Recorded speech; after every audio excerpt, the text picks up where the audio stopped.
හොඳයි කවුරුත් සාදුකාරයක් පවත්වන්නට.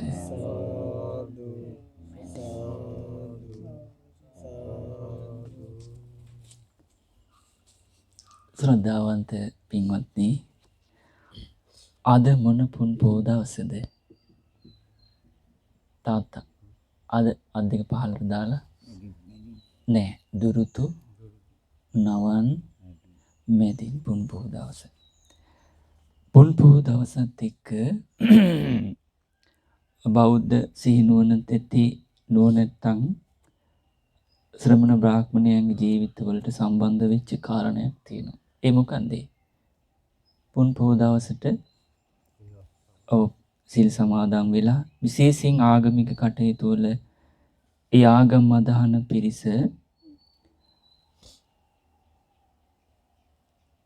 යෙදෙනවා කියලා සමාජයේ කතිකාවතක් තියෙනවා නේද? ඒ කියන්නේ පුන් පොහෝ දවසට දන් දෙන්න, සිල් රකින්න, බණ භාවනා කරන්න පිරිස මේ බොහෝ දෙනෙක් සැදී පැහැදී ඉන්නවා. ඒ වගේම ආයතනවල පවා රජයේ නිවාඩු ලබා දීලා තියෙනවානේ. ඒක හරිනේ. එහෙමනම් පුන් පොහෝ දවස කියලා කියන්නේ ලෝකේ නුවණැත්තන්ට ගුණධර්ම දියුණු කරගන්නට ස්වභාව ධර්මයෙන්ම ලැබිච්ච දායාදයක් විදිහට තියෙන දවසක් නේද? එතකොට ඒක පුන් පොහෝ දවසක් කියලා කියන්නේ හඳ ආලෝකයේ පතුරවන මුළුමනින්ම සම්පූර්ණ දවසනේ. හඳ සම්පූර්ණයි. පුන් පොහෝ දවස කියන්නේ ඒකනේ. නේද? හඳ සම්පූර්ණයටම කියන්නේ පරිපූර්ණ වශයෙන් සම්පූර්ණ වෙලා මනුස්ස ලෝකෙට අපිට මේ ආලෝකය ලැබෙන දවස. හැබැයි ඉරේ එහෙම අඩුවක් තියනවද? හැමදාම ඉරේ ආලෝකේ සම්පූර්ණ අපිට ලැබෙනවා. එහෙම වුණාට අර හඳේ ආලෝකේ පරිපූර්ණ වශයෙන් අපිට දැක ගන්නට ලැබිච්ච දවසට නුවණැත්තන් දන් දෙන්න, සිල් රකින්න, බණ භාවනා කරන්න, ගුණධර්ම දියුණු කරගන්නට, ධාර්මිකව ජීවත් වෙන්න, දෙමව්පියන්ට සලකන්න කියලා කරුණු කාරණා යොදාගෙන හිටියට නිතර නිතර මුණ ගැහෙන ඉර පරිපූර්ණ වශයෙන් අපිට ලැබෙන පැය 12ක් තියෙනවානේ. ඒ කාලය තුල සාමාන්‍ය ලෝකයා අර පුන් පොහෝ දවසට වගේ ජීවිතේ ගුණධර්ම දියුණු කරගන්න ඕනේ කියලා හිතනවද? නෑනේ. ඒක අඩුවක් නෙවෙයිද? අඩුවක් නේ. ඒ අඩුව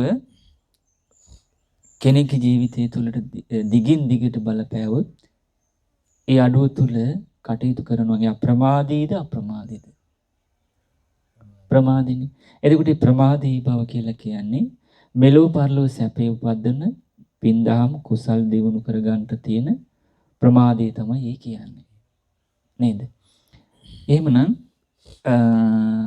පුන් පොහෝ දවසට අඳුරු ලෝකේ ආලෝකී කරන, රාත්‍රී ආලෝකය ලබා දෙන, කාන්තිමත් ආලෝකය ලබා දෙන පුන් පොහෝ දවසට කෙනෙකුට ගුණධර්ම දියුණු කර ගැනීමේ අවශ්‍යතාවය සමාජයේ පිළිගැනීමක් විදිහට තිබෙනකොට හැබැයි නුවණැත්තන්ගේ ජීවිතේට දහවල් ඉර පායන කාලයටත් ඒ රටාව පුරුදු කර ගන්නට ලැබුණොත් අප්‍රමාදී වෙලා එයාගේ ජීවිතේ පිනින් පිරීලා යනවද නැද්ද?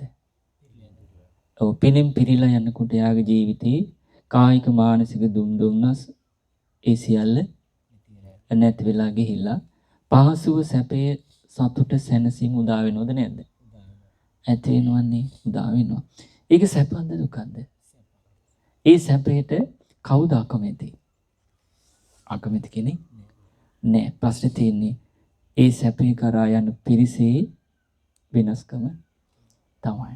එතකොට එහෙමනම් ඒ යහපත සලසා ගන්නට හරියටම මෙලොව යහපත, පරලොව යහපත, සසර දුකින් නිදහස් වීමෙන් ලබන ඒ ශ්‍රේෂ්ඨ යහපත සලසා ගන්නට අපි දන්නවා අපගේ ශාස්ත්‍රුන් වහන්සේ නොයෙකුත් දහම් කරුණු දේශනා කරලා තියෙනවා. ඒ දහම් කරුණු වල තියෙන්නේ කියන්නේ මොකද්ද? අපි ජීවත් වෙනකොට කරන කියන හිතන රටාව තුළ ඇතිවෙන අකුසල් හඳුනාගෙන අකුසල් වලින් මිදෙන ක්‍රමය. තේරෙනවනේ? කුසල් හඳුනාගෙන පින් කරන්ට කුසල් දියුණු කරගන්න ක්‍රමේ තමයි මේ ධර්මයේ තියෙන්නේ. එතකොට මේ ධර්මයේ තියෙන කාටද? නුවණැත්තන් සඳහා. නේද? ඔව් ඒ කියන්නේ ප්‍රඥාවන්ත උදවියට. ඒ කියන්නේ අකුසල් දන්න, අකුසල් මුල් ගැන ආදීනව තේරෙන, ඒකල අකුසලෙන් වළකින, කුසල් දන්නේ, කුසල මුල් දන්න, ආනිසංස දන්න, කුසල් වඩන, පින්පව් කර්මඵල සුගති දුගති සංසාර ගමන හේතුඵල ධර්මයේ අවබෝධ කරගෙන දෙන චතුරාර්ය සත්‍ය විසඳුම නිවන කියන කරුණු ගැන කෙනෙකුට පැහැදීමෙන් යුක්තව කටයුතු කරන්නට සම්වර වෙන්න අවස්ථාවක් තියෙනවා නම් පුරුදු කර ගන්නවා නම් අන්න යා නොනැත්තේ ගිහි වෙන්න පුළුවන්, පැවිදි වෙන්න පුළුවන්. ඒකට මේ ජාති කුලමලාගම් ભેද උස් පහත් දුප්පත් පොහොසත් ඇති නැති බව ඒ මොකවත් අදාළ වෙන්නේ නැහැ. නේද? ඉතින් ඒ නිසා එහෙමනම් අපි දන්නවා මේ නුවණැති අයන් අතර අග්‍ර වෙන්නේ අපගේ ධර්මරාජානන් වහන්සේ. තුන් ලෝකෙටම අග්‍රයි. එතකොට ඒ ධර්මරාජානන් වහන්සේ වදාළ ජීවිතය සුවපත් කරන ධර්මයේ තමයි මේ ලෝකේ වේවා පරලෝකේ වේවා යම් ධර්මයන් ගැනද ඒ ධර්මයන් අතර ශ්‍රේෂ්ඨ වෙන්නේ, උතුම් වෙන්නේ. එතකොට පිරිස් අතර අග්‍ර වෙන්නේ ධර්මාබෝධය කළ ධර්මාබෝධයේ පිණිස කටයුතු කරන අපගේ ධර්මරාජයන් වහන්සේගේ ශ්‍රාවකෝ ගිහි පැවිදි. ඉන්හිහාට උතුම් කෙනෙක්වත් උතුම් දෙයක්වත් උතුම් පිරිසක්වත් නැහැ. එන බලන්න උතුම් තුන් ලෝකෙටම අග්‍ර වූ බුදුරජාණන් වහන්සේ සරණ යන්ට ලැබුණොත් කෙනෙකුට ජීවිතේ ලබන්නට තියෙන උතුම්ම පිහිට පිළිසන්න රැකවරණ ආරක්ෂාව නෙවෙයිද? මොකක්ද දහපත පිහිට පිළිසන්න රැකවරණ ආරක්ෂාව? සදාටම සතර පා දුකෙන් නිදහස් වෙන්න පුළුවන්. මෙලව දුකින්, පරලොව දුකින්, ඒ අතර දුකින්, සියලු දුකින්. ඒක උතුම්ම ලාභය නෙවෙයිද? උතුම් ලාභය. මොකද්ද? මෙලවත් පරලොවත් ඒ අතරත් තියෙන සියලු දුකින් නිදහස් වෙන්න ලැබීම. ඒ වගේම මෙලවත් පරලොවත් ධර්මයන් අතර උතුම් වෙන්නේ ශ්‍රේෂ්ඨ වන්නේ දුකින් නිදහස් වන ස්වාක්ඛාත සම්දිත්තික අකාලික ධර්මයයි. ඒ ධර්මයේ සරණයට ලැබුණොත් කෙනෙකුට ජාති කුලමලාගම් ભેදයකින් තොරව එයාගේ ජීවිතේ ලැබිච්ච උතුම් දෙයක් නෙවෙයිද? ශ්‍රේෂ්ඨ දෙයක් නෙවෙයිද? ශ්‍රේෂ්ඨ දෙයක්. ඊළඟට පිරිස් අතර අග්‍ර වෙන්නේ ඒ බුදුරජාණන් වහන්සේ ධර්මයේ සරණ ගිහිල්ලා ඒ ධර්මයේ පුරුදු කරලා ශ්‍රාවකත්වයට සැපේ සලසාගත් සුපටිපන්න සෝමුත් ආදී ගුණයන්ගෙන් යුතු ගිහි පැවිදි ශ්‍රාවක පින්වතුන් ඒ අය සරණට ලැබුණොත් කෙනෙකුට උතුම් ලාභයක් නෙවෙයිද? උතුම් පිහිටක් පිළිසන්න රැකවරණයක් නැද්ද? තියෙනවනේ.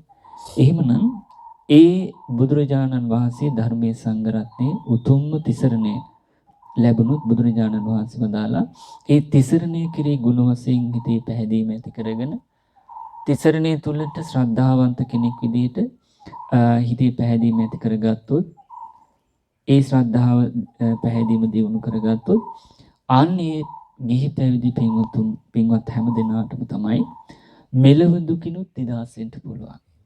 පරලොව දුකිනුත් නිදහස් වෙන්න පුළුවන්. ඒ අතර තියෙන දුකිනුත් නිදහස් වෙන්න පුළුවන්. ඒ නිසා බුදුරජාණන් වහන්සේ වදාළේ ඒ තිසරණයට පැමිණීමෙන් තිරුවන් කෙරෙහි පැහැදීම ඇති කර ගැනීමෙන් ඒ සියලු දුකින් නිදහස් වෙන්න පුළුවන්. කාටද? නුවණැති දේව මිනිසුන්ට.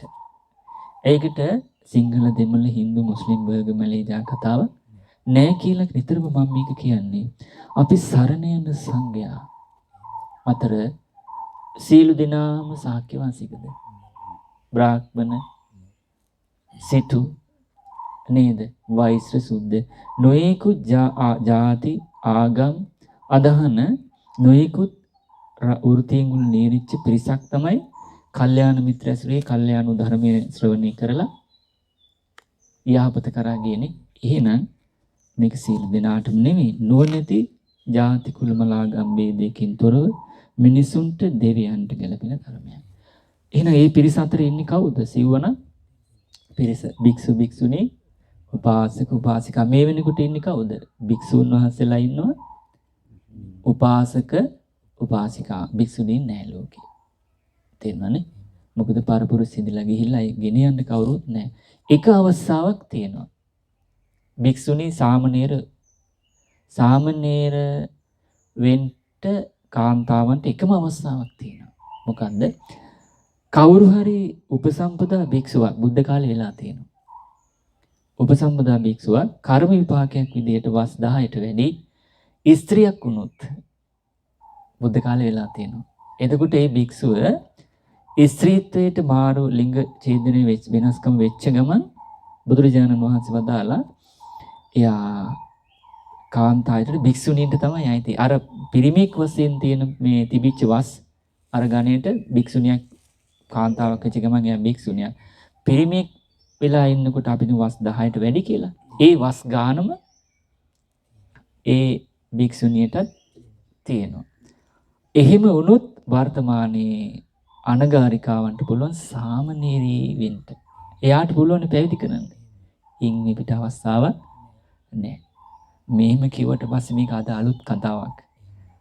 මේ අනගාരികාවන් අනේ ස්වාමීන් වහන්සේලාගෙන් කවුරු හරි එහෙම කෙනෙක් වේවා කියලා හිතන්නත් පුළුවන්. ඒ වුණාට එහෙම වෙන්න මේ කවුරුත් කැමතිද? ඒක වෙන්නේ කර්මයෙන්. බුද්ධ කාලේ වුණා. පිරිමින්ට ස්වාමීන් වහන්සේලාට එහෙම වුණා. කාන්තාවන් වුණා භික්ෂුණී වේවසුත් එක්ක. ඊළඟට භික්ෂුණීන් පිරිමි වුණා. කර්මය අනුරූපව. ඊට පස්සේ ඒ වසුත් එක්ක පිරිමි. එහෙමයි තියෙන්නේ. එහෙම වුණොත් භික්ෂුණීන්ගේ අතර සාමණේරී වෙන්න අවස්ථාවක් තියෙනවා. හැබැයි උපසම්පදා වෙන්න අවස්ථාවක් නැහැ. මොකද උපසම්පදා කරන්න සංඝ පිරිසක් ඕනේ. වස් තියෙන 10ට වැඩි 5ට වැඩි. තේරුණානේ? 10ට වැඩි උපාධ්‍යයන් වහන්සේ නමකුත් ඉන්නවා අර වස් පැවිදි කරලා. හැබැයි සංඝ ඒ වෙන්නේ ඉතිරි ටික කරන්න තව උපසම්පදා භික්ෂුණීන් ඕන. ඒකට සංඝ පිරිසක් නෑ යාට. සාමණේරී වෙන්න අවස්ථාවක් තියෙනවා. ඒ නිසා මේ කාටවත් අපි මේ ස්වාමීන් වහන්සේලාට භික්ෂුණී ලිංග ඡේදනය වෙලා කාන්තාවක් වෙන්න කියනවා නෙමෙයි ඊටකඩ. ඒ සඳහාම අපි බුදුරජාණන් වහන්සේ වදාළ අපේ ගිහි පැවිදි ශ්‍රාවකත්වයේ තුල දියුණු කර යුතු අංග තිබෙදී මේ පින් දහම් කුසල් දහම් දියුණු කර ගැනීමේදී බුදුරජාණන් වහන්සේ වදාළේ හැමදාම එකතමද සිටීමද වර්ණනා කරේ. එහෙම නැත්නම් ගුණධර්ම වල දියුණුවක්ද අභිවෘද්ධියක්ද? අභිවෘද්ධියක් දියුණුවක් තමයි එකතන පල්වීම නෙවෙයි. ආන්නේ සඳහා බුදුරජාණන් වහන්සේ ශ්‍රාවකයන්ට දේශනා කරපු ධර්මයක්. මේ දවස්වල බුදුරජාණන් වහන්සේ වැඩ සිටියේ අයෝධ්‍යාවේ ගංගා නම් නදී තීරේ. තේරුණා නේද? දාරුක්ඛන්දෝපම සූත්‍රය මේක වර්තමානයේ ගොඩක් කතා කරන්නේ යම් යම් කරුණු යුගයත් එක්ක දැන් අග්ගිකන්දෝපම සූත්‍රය කතා කරන්නේ නැහනේ. කවුරුත් කතා කරලා තියෙනවා වර්තමානයේ. අර්බුද ලෙහෙන්ට නේද තියෙන්නේ. ඒක ඉතින් එකිනෙකාගේ අභ්‍යන්තර මානසිකත්වයේ බලපානවා. අපිට මේ කාගත් දේවල් හංගන්න ඕනේ නෑ. ඒහි පස්සේ කැවිත් බලන්න. සතර අගතියෙන් තුර ස්වාධීන නිදහස් මනසකින් තමයි ශ්‍රාවකත්වයේ තියෙන්නේ. පිළිගත්තත් නැතත් ඇත්ත ඒකයි. ඒකනම තේර මධ්‍යම නාමක ගිහි පැවිදි කතා ජාතිකුල මාදාගා නැත. ඊට පස්සේ එදා භාග්‍යතුන් වහන්සේ ගඟෙහි සැඩපාර ගසාගෙන යන ඒ මොකද්ද? අයෝධ්‍යාවේ ගංගා නම් නදී තීරේ ගංගා නම් ගඟ වැඩ ඉන්නකොට ළඟ වැඩ ඉන්නකොට ඒ ගඟේ වතුර පාර වේගෙන් ගලනවා. ගලනකොට විශාල දරකඳක් අර ගංගා නම් ගඟේ අයෝධ්‍යාවේ ගලන විශාල දරකඳක් අර වේගෙන් ගලන සැඩ වතුර පාරත් එක්ක ගහගෙන යනවා. මොකේද ගහගෙන යන්නේ? ගංගා නම් ගඟේ. ඒක බුදුරජාණන් වහන්සේ බලාගෙන හිටියා. බුදුරජාණන්සේ දකින්න දේවල් මුල් කරගෙන සිහිනුවණින් ජීවත් වෙන්න කියලා දහම් කරුණු කියලා දීලා තියෙනවානේ. ඇහිච්ච දේවල් මුල් කරගෙන නේද? එතකොට මේ දරකඳ කියන්නේ දැන් මේ අනිත් සංඝයාට පේනවා. බුදුරජාණන් වහන්සේ වැඩ ඉන්නේ ගංගා අයෝධ්‍යාවේ ගංගා නම් නදී තීරේ වේගෙන් වතුර ගලාගෙන යන අවස්ථාව. ගඟ දිහා බලාගෙන ඉන්නකොට භාග්‍යතුන් වහන්සේ විශාල දරකඳ ගඟේ ගහගෙන යනවා. මේක දිහා බලාගෙන ඉඳලා ළඟින් හිටපු ශ්‍රාවක සංඝයාට කියා සිටිනවා, පින්වත් මහණෙනි, ඔබට පේනවද අර වේගයෙන් ගලාගෙන ගඟ ගලන්නේ කොහාටද? උඩටද පහළට? පහළ තියෙන්නේ මොකද්ද? උඩ තියෙන්නේ කන්ද, පහළ තියෙන්නේ අවසානයේ මහා සාගරේ. මහා සාගරේ කරා තමයි මේ ගඟ ගලන්නේ. එතකොට මේ වේගයෙන් ගහගෙන යන කොටේ කොහාටද යන්නේ? මහා සාගරයට. බුදුරජාණන් වහන්සේ වදාළා පින්වත් මහණෙනි ඔබට පේනව නේද අර ගංගානම් ගඟේ මහා දරකඳක් ගසාගෙන යනවා. ඊට පස්සේ ස්වාමීන් වහන්සේලා පිළිතුරු දී වදාලා එහෙමයි ස්වාමීනි භාග්‍යතුන් වහන්සේ අපිට පේනවා හොඳයි. පින්වත් මහණෙනි ඉතින් ඔය දරකඳ මෙතරට ගොඩ ගැහුවේ නැත්තම් ඒ කියන්නේ භාග්‍යතුන් වහන්සේලා වැඩ ඉන්න පැත්තට ගොඩ ගැහුවේ නැත්තම් ගඟ එතරට ගොඩ ගැහුවේ නැත්තම් ඒ කියන්නේ ගඟේ අනිත් පැත්තට ගොඩ ගැහුවෙත් නැත්තම් ගඟ මැදට බැස්සෙත් නැත්තම් ඒ කොටේට වෙන්න තියෙන දේවල් නෙමෙයි නේද? මේ පැත්තට ගැහුවෙත් නැත්තම් එහා පැත්තට ගොඩ ගැහුවෙත් නැත්තම් ගඟ මැද්දට කිඳා බැස්සෙත් නැත්තම් ගඟ මැද ඇති පස් කඳුවල ඒ කොටේ හිර වුණෙත් නැත්තම් මිනිසුන්ගේ ඒ කොටේ කවුරුත් මිනිස්සෙත් ගත්තේ නැත්තම් ඒ වගේමයි ඒ කොටේ අමනුෂ්‍යයෝ ගත්තේ නැත්තම් ඒ වගේමයි මේ ගඟේ තියෙන විශාල දියසුලිය. ඒ දියසුලියකටත් මේ කොටේ යහුනේ නැත්තම් මේ කියන්නේ කොටේට වෙන්න පුළුවන් පලිබෝධ නේද? අනතුරු නේද? අර ගඟ මහා සාගරයේ කරා තමයි යොමු වෙලා තියෙන්නේ. එතකොට මේ මහා සාගරයේ කරා යන ජල ස්කන්ධයට වැටිච්ච කොටේට තියෙන වෙන්න පුළුවන් අනතුරු නේද මේ කියන්නේ? අර ගමන වැලකෙන්ට. ඒක තේරුණානේ? ඔව්. දියසුලියකට අහු වෙලා අහුනෙත් නැත්තම් ඇතුළ කුණු වෙලා ඒ කොටේ ගඟේම දි รา ගියෙත් නැත්තම් එහෙම වෙන්න පුළුවන් නේ. මේක සාමාන්‍යයෙන් අදත් වෙනවා හෙටත් වෙනවා. ඒ නිසා අතීත කතාන්තරයක් විදිහට මේක අවසන් කරන්න පුළුවන් දෙයක් නෙමෙයි. මේ උපමාවක් අරගෙන අපේ සිවණ පිරිසේ දියුණුවයි පිරිහීමටයි මේ කාරණය කියන්න තමයි බුදුරජාණන් වහන්සේ මේ මාතෘකාව උපදවා ගත්තේ. ඊළඟට එහෙම වුණොත් ඒ දර කඳ මහා එහෙමත් නැත්නම් එහෙමනම් මේ දර කඳ මහා සයුරටමයි නැවිලා තියෙන්නේ. අර පලිබෝධ නැත්නම් මේ දර කඳ කොහාටද නැවිලා තියෙන්නේ? ඒකට හේතුව මොකද්ද? මහා ගඟ ගලන්නේ කොහාටද? මහා සාගරේටයි. මහා සයුරටමයි මේ දර කඳ නැවිලා තියෙන්නේ. හේතුව මොකද්ද? මහා සාගරේ ඉලක්ක වෙලා තමයි මේ ගඟ ගලන්නේ. මහා සයුරටමයි බර වෙලා තියෙන්නේ මේ කොටේ. හේතුව මොකද්ද? ගඟ ගලන්නේ මහා සයුරට. ඒකට හේතුව මොකක්ද කියලා අහනවා. බුදුරජාණන් වහන්සේ වදාලා ගංගානම් නදියේ සැඩපහර මුහුදට නැමිලයි තියෙන්නේ. මුහුදට නැමිලයි තියෙන්නේ. මුහුදට නැඹුරු වෙලයි තියෙන්නේ. ගංගානම් ගඟේ සැඩපහර කොහාටද? නිකන් ගලනවා නෙවෙයි වේගෙන් ගලන. ඒකනේ පාරටනේ සැඩපහර කියන්නේ. මුහුදට බර වෙලයි තියෙන්නේ. මොකද්ද? ගංගානම් ගඟේ වේගෙන් ගලන දිය පාරට තමයි සැඩපාර කියන්නේ. වේගය නිසා සැඩපාරක් වෙනවා. ඊට පස්සේ පින්වත් මහණනි ඔන්න මාතෘකාව. දැන් ඒ ටික තේරුණාද? තේරුණා. දෙපාරක් කියන්න ඕනේ. හරි. පින්වත් මහණනි ඔන්න ඔය විදිහමයි අන්න මාතෘකාව. මේ ටික කියන්න තමයි අර උපමාව ගත්තේ. මොකද නුවණැත්තන්ට උපමාවෙන්ුත් යමක් තේරෙනවනේ. නේද? තේරෙනවා.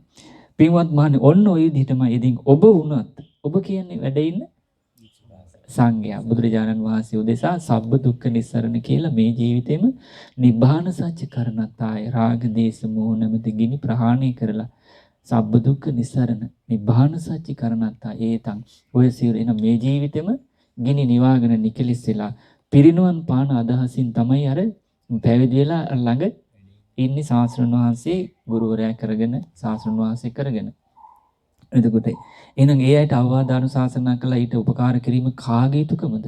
ශාස්ත්‍රඥ වහන්සේගේ. ඒක තමයි මේ කරන්නේ.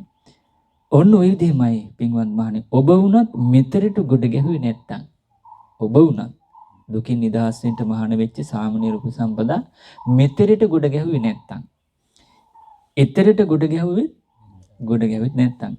මැද්දේ කිඳා බැස්සෙත් නැත්තම්. ඒව විස්තර කරනවා. ඒ වගේම ගොඩ බිමක ගිහින් වදින්නෙත් නැත්තම්. අර ගඟේ තිබ්බනේ නැත්තම්. මිනිසුන්ගේ ග්‍රහණයට හසු වුණෙත් නැත්තම්. ඒ වගේම නොමිනිසුන්ගේ ග්‍රහණයට හසු වුණෙත් නැත්තම් ඔබ කිසිම දවසක දියසුලියකට හසු වුණෙත් නැත්තම් ඔබ ඇතුළත කුණු වෙලා විනාශ වෙන්නෙත් නැත්තම් බලන්න එතකොට මේ අනතුරු නේද මහානකමට තියෙන්නේ ඈ ඔව් නැත්තම් පින්වත් මහණෙනි ඔය විදිහට ඔබ නිවනට නැමුණු අය බවට පත් වෙනවා තේරෙනවනේ එතකොට මේ ගිහි පැවිදි දෙපිරිසකටම පැවිද්දන්ට ඒකාන්තයෙන්මයි ගිහි පින්වතුන්ට යම් ප්‍රමාණයකට ඉන්න තැන අනුව දහම් කාරණේ වෙනස් වෙනවා. තේරෙනවනේ? මොකද ශ්‍රමණ ජීවිතය ගත කරන ගිහි ජීවිතේ අත්තරපු කෙනෙකුට ගිහි ජීවිතය ගත කරන අත්තරපු දේවල් පුරුදු කරන්න බැරි බව තියෙනවනේ. උදාහරණයක් ගත්තොත් දැන් පැවිද්දන් මිල මුදල් රන් කහවණු පරිහරණය කරන්නේ නැහනේ. හැබැයි ගිහි ගෙදර පින්වතුන්ට පාවිච්චි කරන්න වෙනවා. අංගේ සීමාව තියෙනවා. ඔව් ඊළඟට නැමුණු අයටපත් වෙනවා. නිවනටම නැඹුරු වෙච්ච අය වෙනවා. නිවනටම බර වෙච්ච කෙනෙක් වෙනවා මේ අනතුරු ඔබට නැත්තම්. ඒකට හේතුව මොකද්ද? පින්වත් මහණනි මේ චතුරාර්ය සත්‍ය පිළිබඳ අවබෝධ ඥානය වන සම්මා දිට්ඨිය දුක ගැන අවබෝධයෙන් යුක්ත බව, දුක හට ගැනීම ගැන අවබෝධයෙන් යුක්ත බව, දුක නැතිවීම නම් වූ නිවන ගැන අවබෝධ ඥානයෙන් යුක්ත බව, දුකින් නිදහස් වෙන මාර්ගයේ වැඩ පිළිවෙල ප්‍රතිපදාව වෙන ආරෂ්ඨාංගික මාර්ගය ගැන තියෙන අවබෝධ ඥානයෙන් තියෙන ඥානය නංගින සම්මා දිට්ඨිය තියෙන්නේ නිවනටම නැඹුරු වෙලයි. ඒ කියන්නේ රාග දේශ මොහෙන් ගිනි ගන්න ජීවිතේ රාගයේ නිවෙන, දේශගින්න නිවන, මෝහගින්න නිවන වැඩපිළිවෙලටමයි අතුරාර්ය සත්‍ය අවබෝධය තියෙන්නේ. ඊට උමනා කරන සමාධිත්‍ය නුවණ ඥානෙ තියෙන්නේ. තේරෙනවද? ආරෂ්ඨාංග මාර්ගෙ තියෙන්නේ කියලා නිවනටම නැඹුරු වෙලයි, නිවනටම බර වෙලයි තියෙන්නේ කියලා වදාලා. ඊට පස්සේ මේ මැහුවට පස්සේ දැන් මේක මාතෘකා සහිතයිනේ. තේරෙනවද? ඉස්කෝලේ තාත්තා අහගෙන දෙන්නේ. මගේ මූණ දිහා බලා ගන්න බිම් බලා ගත්තොත් ඇස් පියාගෙන නිින්ද යන්න පුළුවන්. නේද? ඔව් මගේ මූණ දිහා බලා ඉන්න. ඔව් මගේ මූණ දිහා බලා ඉන්නකොට අධිකත් පාතට දාන්න ඕනේ.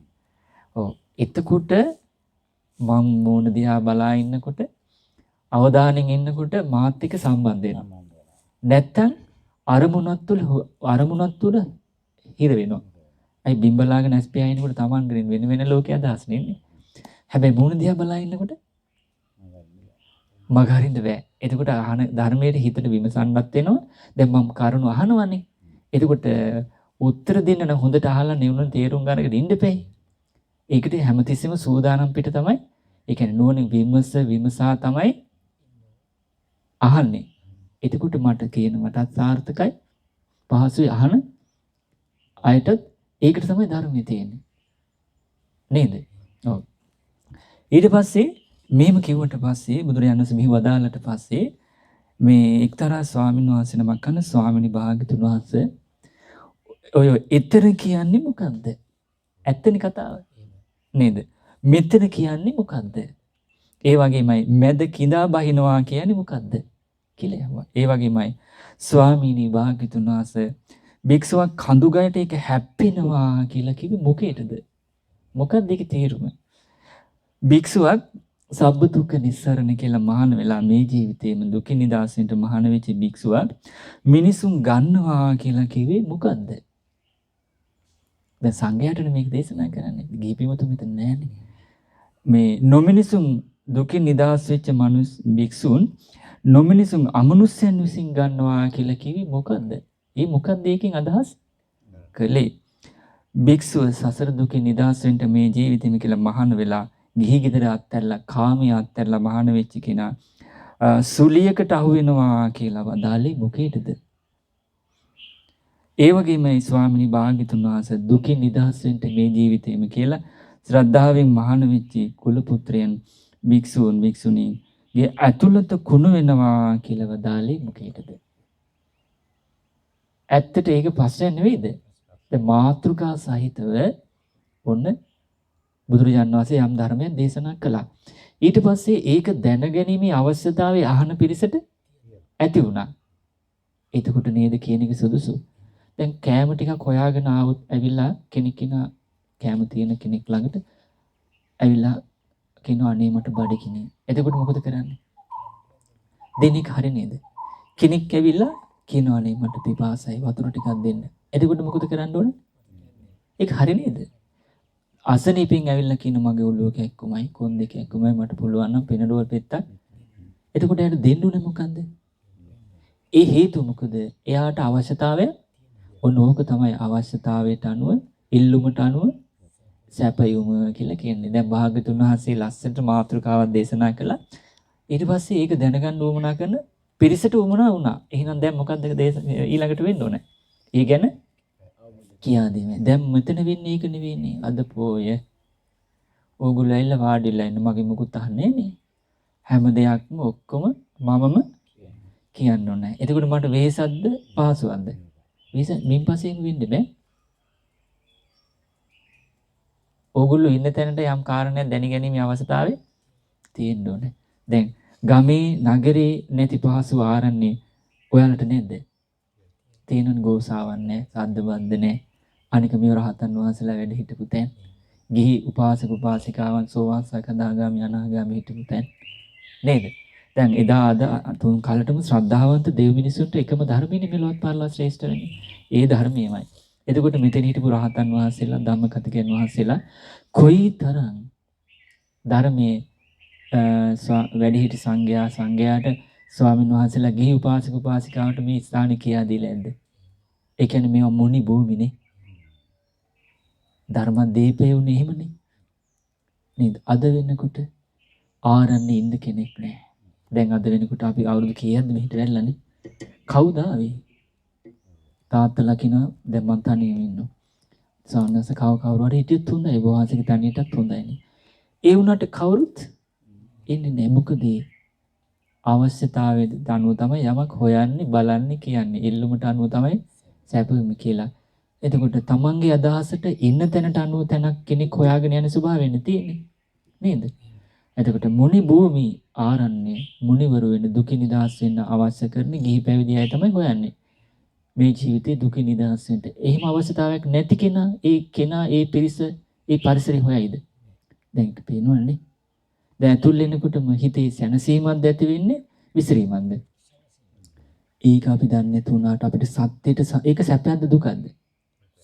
ඒ මොකද නීවරණ සංයෝජන කෙලෙස් ආශ්‍රව වැඩි නැති නිසානේ. ඒකට පරිසරයට ඇතුල් වෙනකොටම අපේ ජීවිතේ සංසිඳලා පරිසරය විසින් ඒ ස්වභාවය පද්දනවා නම් ඒ පරිසරයේ අතීතේ වැඩ හිටපු වැඩ සිටිය උත්තම බුදුරජාණන් වහන්සේ ධර්මයේ ගැන ශ්‍රද්ධාවෙන් ඒ ධර්මයේ පුරුදු කළ ජීවිතේ කොයිතරම් සැපයක් වර්තමානයේ මේ මහ පොළොව අජීවී පොළොව පවා ගුණයට සංවේදිනේ නේද? මේ රහතන් වහන්සේලා මාර්ගඵලලාභින් කොයිතරම් බිහි වුණාද කියලා මේ මහ පොළොව සාක්ෂි සජීවී ගුණධර්ම ඉදිරියේ අජීවී මහ පොළොව පව සංවේදී වෙනවා.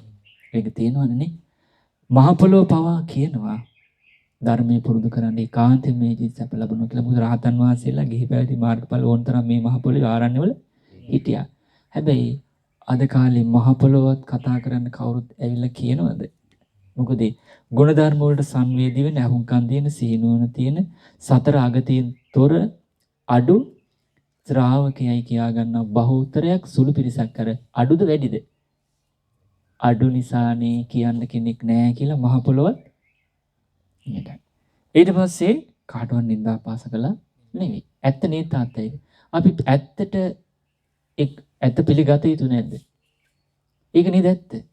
සත්‍ය තුලින් සැප තියෙන්නේ. ඔව් ගැරහිල්ල නෑ සත්‍ය තුල. ඊට පස්සේ හොඳයි එහෙනම් පින්වත් භික්ෂුව අහගන්න කිව්වා. දැන් ප්‍රශ්නේ අහපු කෙනාට විතරද කියන්නේ? ඔක්කොටම. දැන් මීට 2560කට කලින් ඒ ධර්මයේම අද ඊට පස්සේ බුදුරජාණන් වහන්සේ වදාළා පින්වත් භික්ෂුව මෙතර කියලා කිව්වේ මේ සය වැදෑරුම් ආධ්‍යාත්මික ආයතන හයට කියන නම. ඒ කියන්නේ මගේ මම වෙමි මගේ ආත්මය කියලා පිළිගත්ත ජීවිතයක් තියෙනවානේ. ඒ තමයියි සලකන මේ ඇස් දෙක. ජාති ජරා ව්‍යාධි මරණ දුකට අයිති මේ කන් දෙක. මේ නාසය, මේ දිව, මේ කය, මේ මනස. මේක නේද අපේ ලෝකේ. මේක තමයි මෙතර කියලා කිව්වේ. නේද?